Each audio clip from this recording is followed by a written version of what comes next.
So can you hear me okay? Can you hear me better? Can you hear me? Can you hear me now?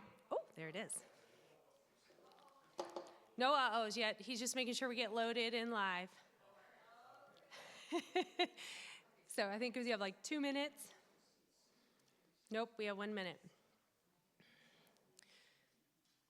How are you feeling? Oh, you. Why are you nervous? I'm the one who's supposed to be nervous. Am I good? Mr. Jeff? All right. And then if I can just have the cursor back, then we're good. Oh, might help if I turn on the power. Look at that. Okay. Thank you, sir.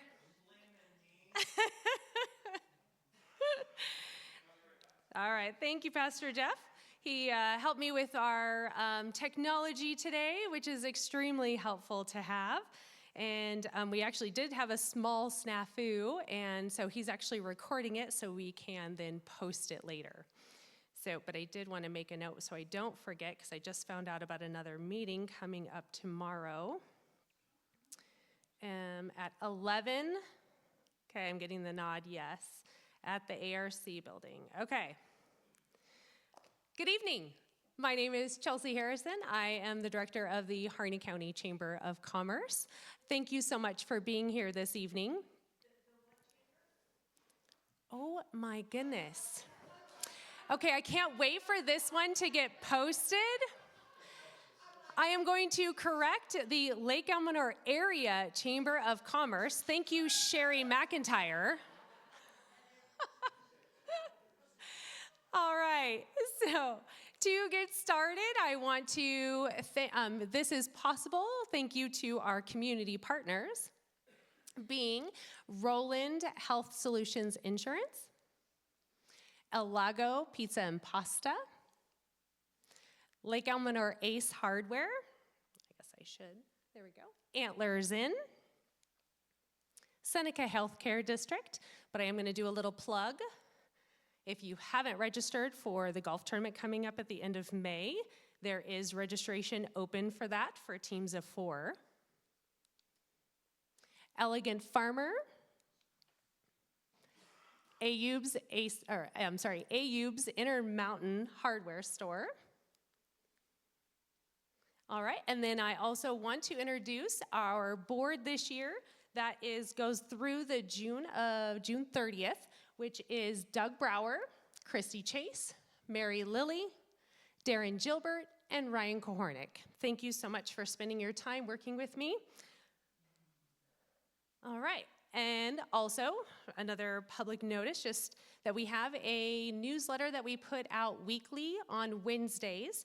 If you're not currently signed up, on our lakeelminorearea.com, you can register your email and you can get that on a weekly basis. Here is just a great little icon photo of the community calendar for May. There is a few things not on here because I did this a couple weeks ago, but just kind of gives you a visual of what's coming up for May for us. And then this item, which is split into 2, but there is a flyer that will be going out to all of our frontline services. That is an opportunity for you to get what is happening in May and June, and then come the middle of May, we'll have June and July out. But it's a great little handout that'll give you an opportunity to see all of the things coming up, and these are all pulled from the Lake Elsinore Area Chamber's website on our event calendar. So I know it's really hard to see, it's just kind of giving you a visual of how much is coming up for May and June.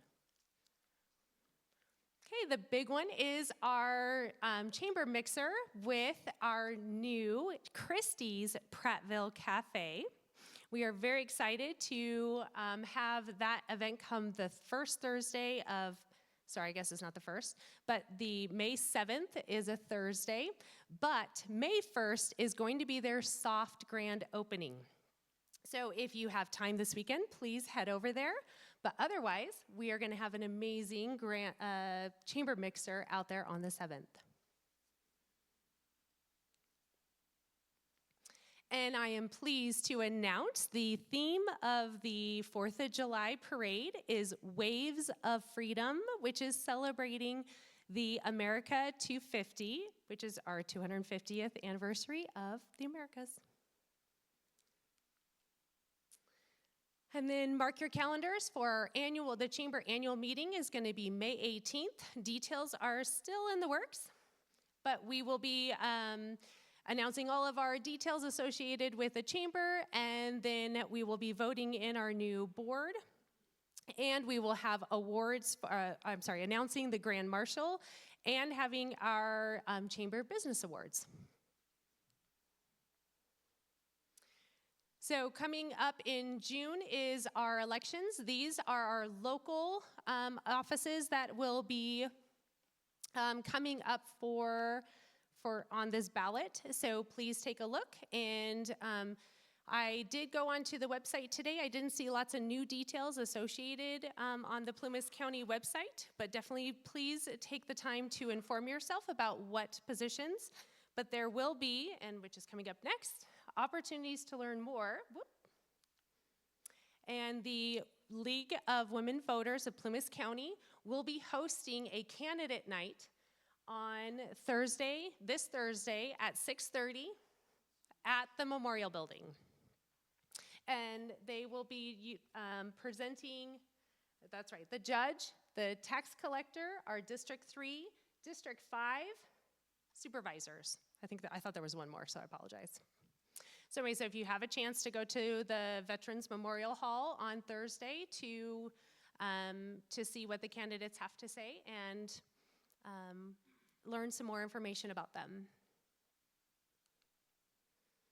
Another item coming up tomorrow, tomorrow is the county is putting on an information meeting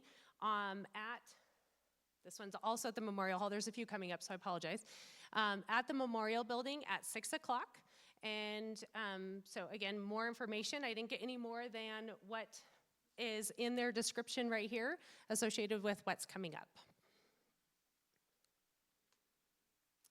Okay, and then May 4th, the county will be coming over as well to discuss more about the community survey that they have out. These are the main subjects that are associated with that survey. And this will be, and I haven't got clarification because in one location it says the Almeda Rec Center, and another location says the Memorial Building. So once I get more information and 100% clarification on that, I'll get that out. Okay, so unfortunately, our fire chief had to, unfortunately, only about an hour ago, not be able to come. And so, unfortunately, he had a family emergency that came up. So, I am going to invite, who do I have? Tom McGowan up to give his update right now. I know. Unlimited time tonight? Oh, not so much. Just the highlights. Usually it's at the end and I got 2 minutes.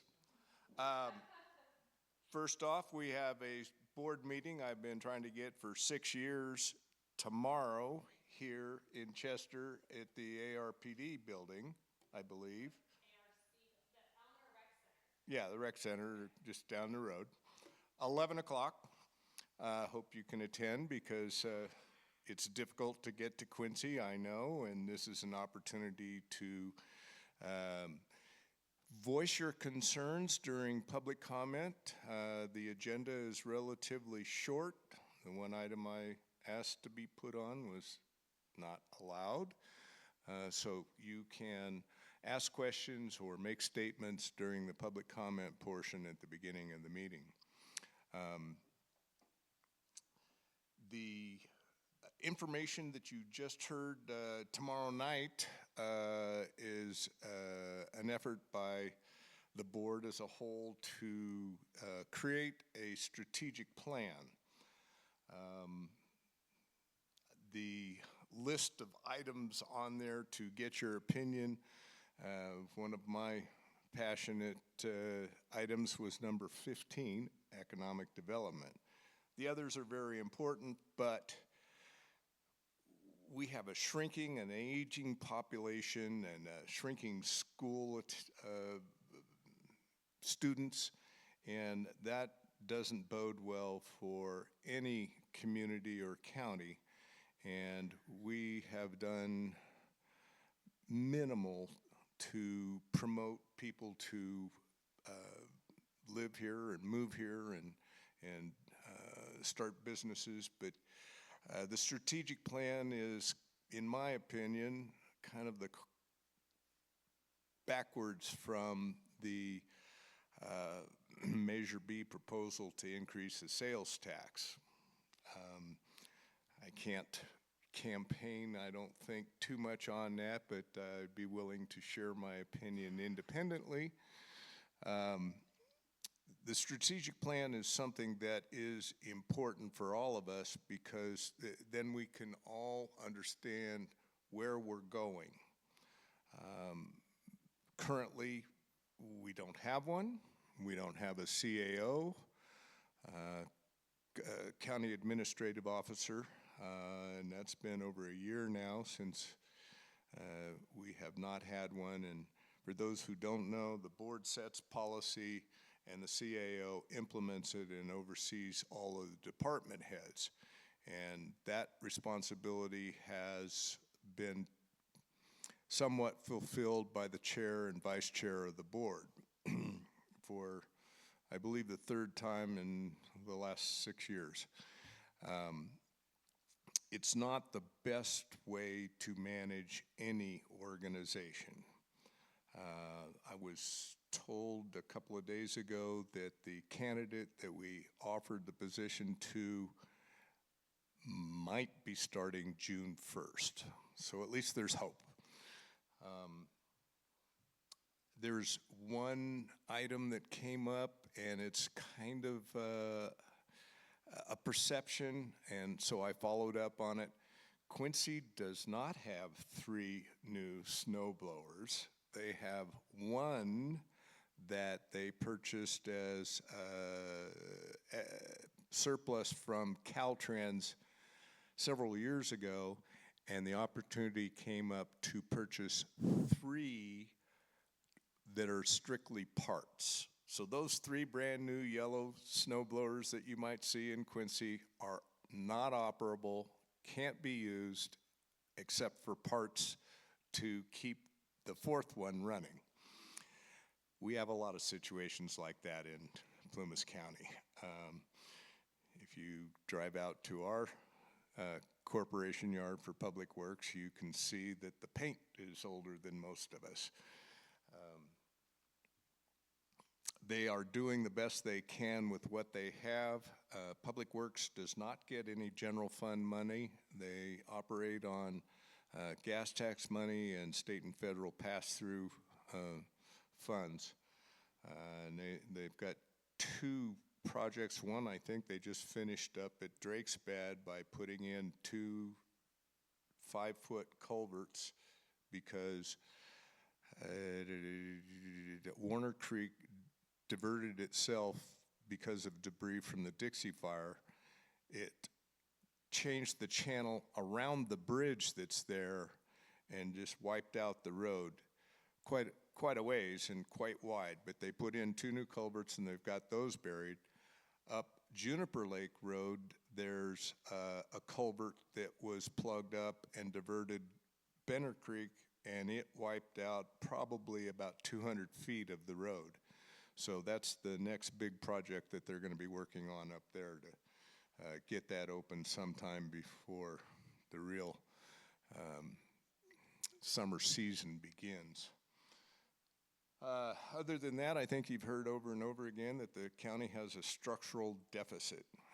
And to put it in layman's terms, that means that the reserves that we had several years ago and funds that we received from, they call it a donation, not a settlement or anything, from PG&E.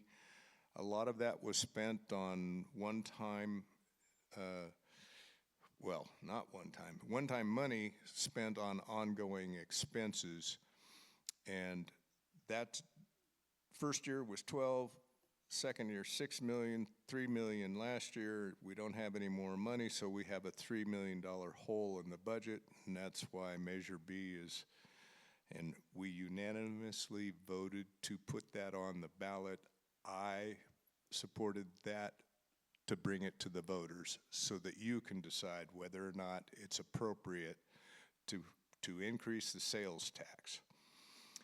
Slight explanation there. We are pretty much on par with most of the Northern California counties at 7.25%, but it looks different because cities are included when you do search, and cities may have a 1 or 1.5 or 2% sales tax in addition to that, which makes it look like they're high and we're low.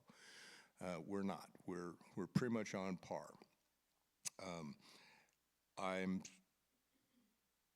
very suspect of the figures that have been used because they haven't been supported well.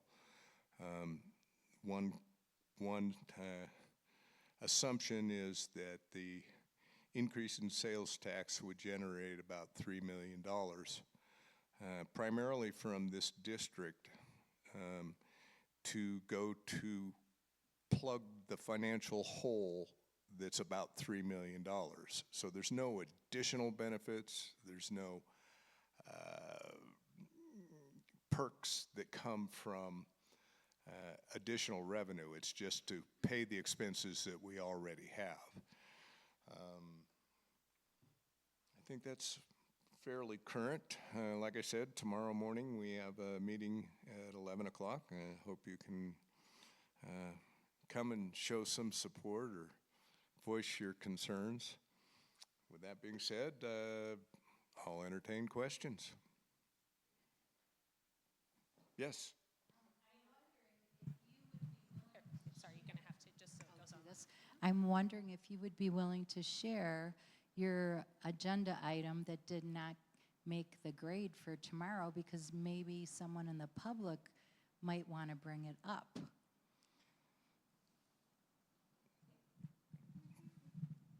We are on Zoom, so I will have to respond that I believe somebody from the public will bring it up. Nothing else? Jeez.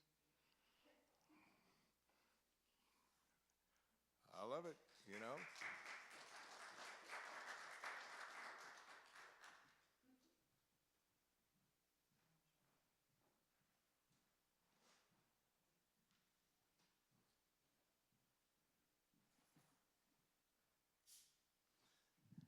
Good evening, everybody. Chad Herman, Plumas County Sheriff.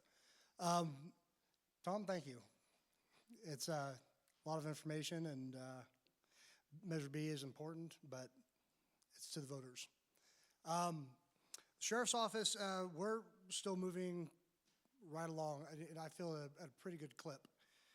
We have, just to give you kind of like a little history and then where we're at with it. Several months ago, we utilized some of our Homeland Security grant funding for AirOps or drones. We were able to get all of those in. We were able to get all of those certified through the state. We have 2 drone operators now and a 3rd one that will be online soon. Drones are basically, they're becoming the new age of law enforcement on responding to calls, AirOps for missing people, events, and rather than just buy a cheap drone that you can only do nothing with, we bought drones with a little bit of AI capability to where if we have an event and we are missing a person in a red shirt, we can deploy the drone. Once we have the software implemented, it'll start picking out red shirts and you see it right on the screen. So you have an overview. A lot of agencies that are way bigger than us with a lot more money, they have immediate dispatch centers to where they have rooms like this filled with screens. They get a shots fired call, they deploy a drone, and they have AirOps over it right off the bat. So we have 2 really nice drones that'll be very helpful for law enforcement on missing persons, on searches, on 1,000 different events.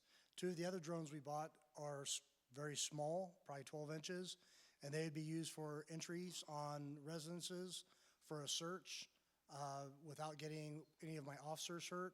We'll be able to deploy a drone and navigate through a house and see what we see. So great technology to have. One of the big things I'm really excited about, and this project has been huge, but not moving quite as fast as I want, and it's not on our end, it's on DOJ and CJIS on getting compliance. And that is putting tablets in all of our vehicles. So once our tablets are in, they'll be uploaded with our case management system, our CAD system. We'll be able to self-deploy to calls, do reports in the car. More importantly, we were able to utilize some of our additional Homeland Security funds that we have really been frugal with and stretched them as far as we can. Probably by the end of next year, on all of our patrol vehicles, we'll have Starlink, which gives us complete capability throughout the county. God willing, we have another Dixie Complex fire, but if we do, we're gonna be able to put all our information out, self-deploy right then and there. Some of the other things we're working on is our radio systems, our towers. That project is moving forward nicely. Once we got everything through the board, county council, doing all the contract work. Everything for that entire project, $1.6 million, has been ordered and will be, as soon as the parts come in, Sierra Electronics will be deploying their teams to upfit all of our radio towers. I just worked with our facility services director today on putting generators at two of our sites, two of our key sites, that if we lose those, we lose communication throughout the entire county. This past year, about 6 weeks ago, we had a power disconnection up to Claremont. We found through our investigation that somebody had literally ripped the line apart that is buried below ground. Took us out of commission for 2 weeks, shut our system down. So we're hardening our communication sites, which is really important across the board. Some of the other things we're doing, we put in for a grant through CHP Cannabis, through all the storefront cannabis shops throughout the state. The taxes that come off of that go back into government, and part of that comes back out in funding streams. We put in for about $330,000 worth of equipment, training, a lot of training. We're really trying to bring our game up. All of our deputies will be retrained in DUI testing, A-RIDE. It's wet reckless training plus the extreme side of it, so that our deputies are able to perform better and get better cases out in the field. Really important. Along with the PAS devices, we're looking at equipment to do marijuana detection for DUIs related to marijuana. You still have to get those test samples, so we're working across the board to get the equipment better to do our job better. The one thing that I'm really proud of with our department since I've been sheriff is we have done all of this and more, much, much more, without impacting our general fund one dime. So we've worked really, really hard with that. We're finding funding streams and we're utilizing it. We're looking at a grant today that actually just came in, and it's on emergency notification and IPAWS, so our Genesis system. Just came in today, and if we can qualify for that, and it's gonna take some push to strengthen our alert warning system, whether it's an automated, the loud sirens that we used to use in the 60s, everybody's circling back to those. Or now they have voice ones that will tell you, it's a computer voice. So we're putting in for the full amount we can for $293,000 to upgrade our infrastructure. Well, hopefully we'll make that happen. It'd be good across the board. As far as our staffing is continuing to increase. I'm proud to announce that for the first time in a long, long time, we're only down one position in our jail. Out of 28 total employees, we're down one. So we're making great progress. We're down 2 dispatchers. We have one that's in training right now, another one that's likely to come on in the next month, which is really good. We have a dispatch supervisor who used to work for our county coming back in June to take over our dispatch center. She comes with a lot of experience, really well-rounded dispatcher to take over that role, which will be fantastic because that'll relieve one of my deputies to return to patrol. We currently have one new deputy that'll be coming on. He's a lateral, so he doesn't have to go to an academy, which saves us about $90,000 in 6 months of time. They're starting the first week of May. I have two more that are in the academy that are set to graduate the second week of June, barring that they don't fail out, which I wouldn't expect them to. They're doing very well in the courses. So that'll be an additional 3 deputies. So we're moving forward in that aspect pretty well. We haven't had a lot of applications lately. We've kind of had to slow down, one, because we're getting at the end of the year with our budget being as it is, and we're trying to forecast out in my department, not only for next year, but the year afterwards. We're trying to do a 2-year forecast. So we're really trying to push for laterals and trying to get our hooks in and pull them in from other agencies. Hopefully we'll be successful. With that, we're doing okay in our sheriff's office budget. I mean, we may have to make some cuts here and there. I wouldn't expect it to be anything barbaric or draconian that we can't handle. But I think overall, with what we pitched with our budget this year, we should be fine, which shouldn't cost us any issues. So a lot of times I'm going to answer the question before the question's even asked. We really don't have a lot of presence up in Chester. Correct. We don't have a lot of presence anywhere in the county. As much as I hate to say that, we don't. I have 2 deputies on per shift to handle the entire county. So they're going call to call to call most of the time. I am happy that we have a resident deputy that lives up here now, Van Damiano. He's a really good kid, young man. I expect great things from him. He's really energetic and aggressive. And we just got Dick Westruck back for the summer. So we'll be seeing Dick out and about pulling cars over left and right. Lots going on. There's a lot going on. And we're going to keep handling it as best we can. We try to put a lot of information out. I don't know if anybody follows the Sheriff's Office Facebook page, but we try to put out a lot of information to keep our public informed. I like to keep my board informed with how many calls for service we have, doing a monthly report every month. I try to get everything out. I do forget some things, and I apologize. It's a lot. It's a lot. And as we move on, we'll keep getting better. That's my commitment, is that every time we do something, we want to get better. We want to put more out on social media. If you notice, my deputies are at a lot of events. They're reading in kindergarten classes. They're going to, we came up to Collins Pines to the barbecue. You know, we want to be everywhere. So if you guys have events that come up, get them to me. We'll get somebody there. It's really important. It's really important that we are involved, not only for us, but we want to be there so the event runs smoothly. It's what we do. Like throwing the first pitch at the Little League game? Like throwing the first pitch at a Little League game. Some may have called it a ball, but it was a strike. I mean, yeah, on Saturday I threw out the first pitch at the Feather River Little League game in Portola, which was pretty cool. I have 4 grandchildren that play Little League, and all 7 of them came onto the mound when we did the Little League oath. So it was a pretty cool moment, but it was really fun to stay around afterwards, and I had my mitt with me and play catch with the kids. And it's big to them. It brings them in, letting them know that they can come to us. And it's important. So I'm really pushing that promotion with my department. It's important to me that my team is involved in the community. I have deputies and COs that coach. They coach cheer. They're involved in 4-H. They're involved in Pop Warner football. They're involved in high school sports. That to me is more important than anything, that community relationship. So that's what I'm about. That's what I push. Any questions for me? Do those drones have infrared capability? Our drones do have infrared capability. And that's important because? So when we're doing a night search, even if it's low light, even if it's daylight hours, and this is what sold me on the drones.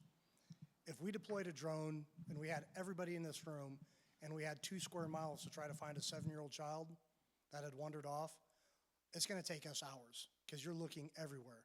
I can deploy that drone with infrared and thermal and find where a heat marker is and direct somebody directly to it. So Time equals safety. So we are really proud of what we're doing moving forward. I'd like to point out one other thing. The county has about a 20% vacancy of all positions. The sheriff's department is now down to one open position, which is 95%, give or take. And Sheriff Herman has dramatically changed the entire culture at the sheriff's department in a positive way. And with limited resources, we haven't really increased the budget. He's been able to attract outside funding sources and, as you just heard, getting more involved in the community. That helps law enforcement in general. So I want to thank you very much for everything you've done and keep up the good work. Thank you, Tom. I do appreciate it. And it really is, I mean, as much as I'd love to stand up here and tell you this is all about me, absolutely not. My department is absolutely emphatically driven to do better. When we have staff meetings, I'm worried about, am I pushing too hard? Have we done too much? And they're like, no, we checked this off the box. We're next project, let's go. So it's not a me pushing, it's our deputies and my dispatchers, my correctional officers, my clerical department, my animal control officers, everybody across the board bringing items to the table saying, how can we make this better? And that's what it takes to run a successful department. It's not, leadership is important, but leadership is about allowing that, bringing that in, and making it all work. I have an amazing administrative staff. I would put them up against most administrative staffs across the state. They're amazing. They do amazing work.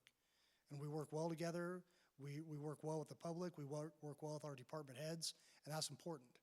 And if there is a conflict, I mean, Tom and I have not agreed on everything, but we've had conversations, talked it out, and we fix it and we make it go forward. That's what has to happen in government. That's what happens to happen in our small communities. We don't have the ability to say, well, I don't care. I'm gonna do what I'm gonna do. It doesn't work. I don't work for Tom specifically.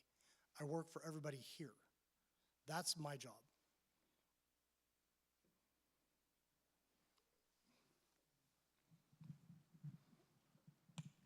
Sorry, I don't have much information about the police department, so this will just help me understand. Do you know how many calls you get per month on average for like emergencies? So last month, and this is not the exact number, I'm gonna give you a rough estimate. Last month, we had roughly 2,200 calls into dispatch. 1,200 of those were calls for service, meaning a deputy was responding to a disturbance, a break-in, a whatever, and roughly 550 to 600 of those were 911 calls, emergency calls. Okay, and then how about, do you have your average response time? Because I'm pretty sure you said you have 2 people for the county at a time, but I could have heard that wrong. No, you heard that exactly correct. So when, in our response time, we can calculate that, but it's really varying, because if I have a call here in Chester, if I have somebody in Chester, that response time is gonna be really quick. If it's an emergency, we're gonna call out a deputy, or one deputy if he's off, or we're responding from Chester, and sometimes it may be Portola. So it's realistically, that information is almost useless at this point in time. Okay, So when I'm fully staffed, if I'm ever fully staffed, which we were pushing hard for, that will allow me 1 deputy in Chester, 1 deputy in Greenville, 1 in Portola, and 1 in Quincy per shift. That's still not enough. right, but that would be But better. that would be much better. Right. Right now, I have 2 and a sergeant for each shift. So we have, part of our responsibility is we have to provide bailiffs to our court. That takes 2 of my deputies off the street right there. And it's statutorily, we're mandated. We are working on that because Plumas County is unique with several other counties where under Penal Code Section 830C subsection 1, a correctional officer is a deputy during the course of their duties, meaning they carry a gun. As long as they're trained, we can take 2 COs where we're almost fully staffed, and utilize them as bailiffs. I want full-time bailiffs. So I met with my undersheriff today, and we had that discussion to meet with our judges and see if we can make that work.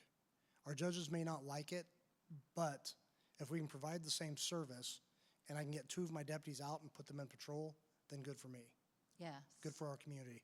And then one more question. So I think you also said the jail, is it the Quincy Jail? Is that where you're talking Plumas about? County Correctional Facility, it's in Quincy. Okay, it has 28 employees altogether, or maybe around there? Roughly, I have 23 COs, including my AB 109, my court, and 5 sergeants. Okay, so,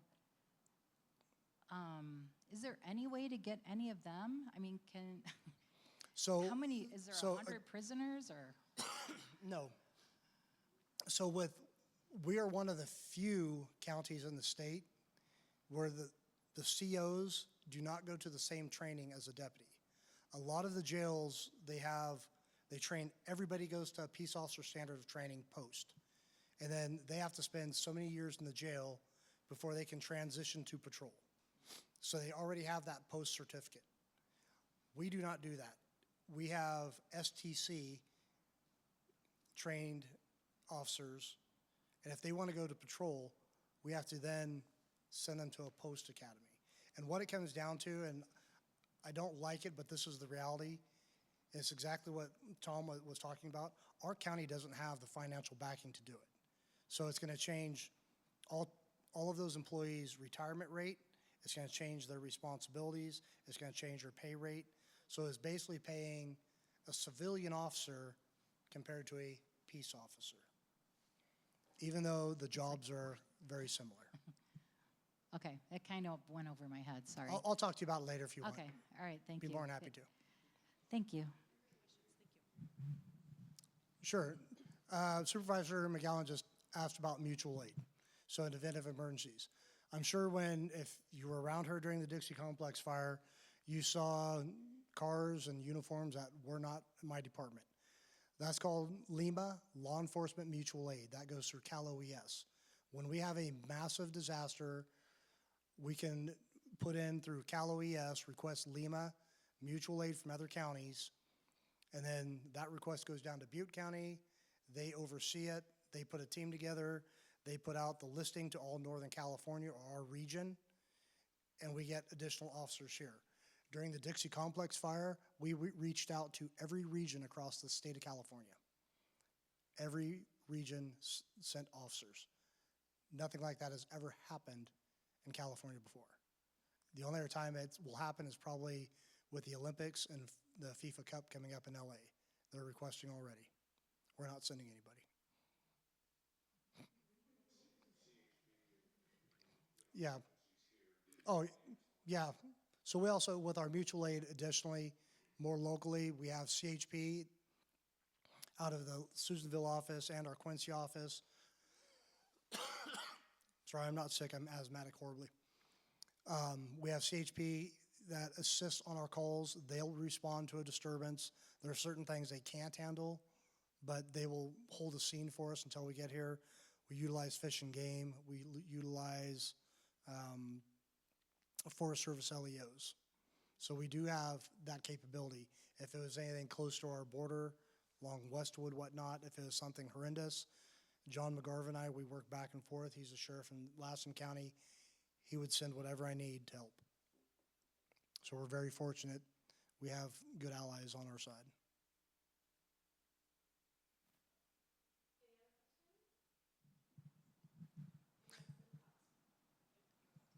I was just going to thank you guys for the invite. I truly enjoy speaking publicly. A lot of people just panic with it. I absolutely love it.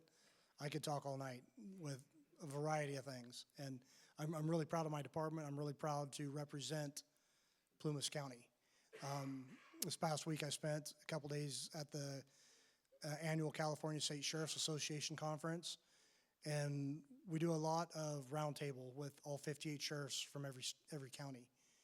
And when I hear about the problems they have and what we have, I'll take my trees and lakes in population any day. One county, their department alone is $150 million in the hole that their county's asking for out of their sheriff's office. I can't even fathom that. It's just like, nope, we're good. We just make things work. And then some. So thank you all. Appreciate Thank you.